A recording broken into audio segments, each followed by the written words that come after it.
Hey folks, welcome back. Let's continue this conversation on the ideology of environmental concern. Um, One of the important ways of framing and understanding environmental concern, especially in the modern era, is in reference to uh, the issue attention cycle, how we as a people respond to these environmental concerns and how that's constructed by many of the social institutions, but mostly the media. So, as we know, most of these issues go through this, issue attention cycle, and they follow pretty predictable patterns. Another way of thinking about this is compassion fatigue. Um, so, this compassion fatigue or issue attention is really driven by uh, a number of things. Boredom, with us being the consumers of this information, uh, the media's restless search for the new and the novel. So the media is consistently trying to reconstruct a problem or deconstruct a problem and search for new ways of thinking about it and looking at it. Um, Another reason is the realization that relieving the problem could possibly entail significant costs. We know from numerous surveys that people love the idea of rolling back the impacts of climate change, but they don't want the changes to affect them. And then, of course, there's that idea that the government must be taking care of things, so I don't have to worry about that. And because of these things, public interest tends to wane over time in reference to issues that could be pretty important to us. This leads us to this reality that I've alluded to earlier, where the construction of environmental problems and the overall concern of population has had its ups and downs. We saw a dramatic upswing in the 60s, peaked in the with the advent of Earth Day in 1970. Then it started to wane. Once the population thought things were happening, we created some institutions, some organizations to influence the environmental harms, to right many of the environmental wrongs. And so, as the general population thinks things are going good, as we talked about earlier, their attention shifts to something else. It came back in the 1980s, and it has been ebbing and flowing since the 1980s. But as I mentioned earlier, it seems like the population in the United States, whether they're Democrats, but primarily Democrats, but many Republicans are also starting to concern themselves with environmental issues, especially climate change. We, as we work our way through this particular chapter, we come across the idea of social status, how social status and environmental concerns marry up with each other. And historically, the way we thought about these things was that the more intelligent you were,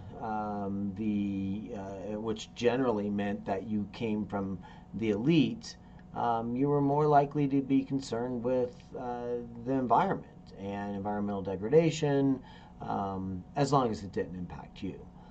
But that's starting to change.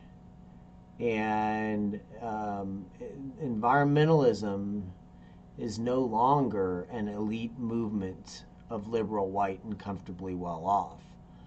Um, that population is generally the population that are the strongest opponents to protecting the environment these days. And so, what once was the strongest opponents of environmental degradation are now proponents for environmental degradation.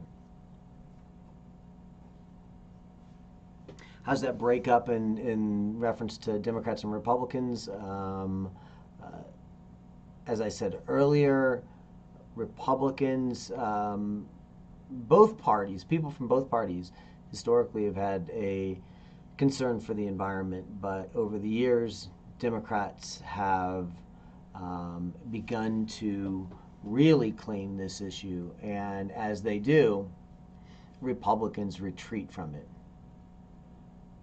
And what we see is privileged social groups are tending to have less support for environmentalism, and we're seeing the groups that do have a concern for environmentalism are those disadvantaged groups, those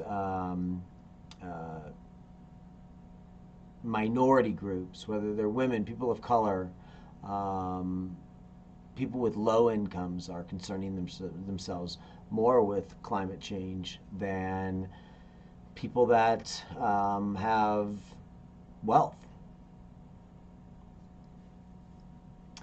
So we might ask ourselves, why are we seeing these new patterns? Well, of course, political conflict about climate change. It doesn't take much watching a newscast, especially if they're dealing with climate change, to see the political divide take shape rather quickly. We understand that there's an ideological connection between social domination and environmental domination. And this is, of course, connected with power. So those with greater social power may be less likely to suffer consequences of environmental problems, and therefore they're not really concerned about them. And those with greater power might also have less egalitarian attitudes because they possess the power and they're less concerned about the consequences of environmental problems for others. So this is some of the ideology that sits behind who is concerned and who's not concerned with the environment and its degradation or replenishment. Another concern is environmentalism and the poor. Historically, environmental degradation was found in higher levels where massive poverty existed, but that's not clear anymore.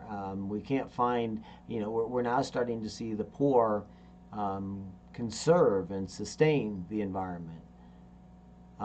So when we're thinking about this subject, we're talking about a combination of a concern for the environment with a much better understanding of social justice.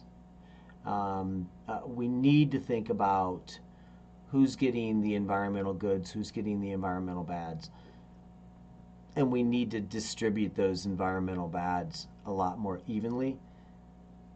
And we also have to understand that there's little support for the assumption that poor countries and poor people are not environmentally concerned.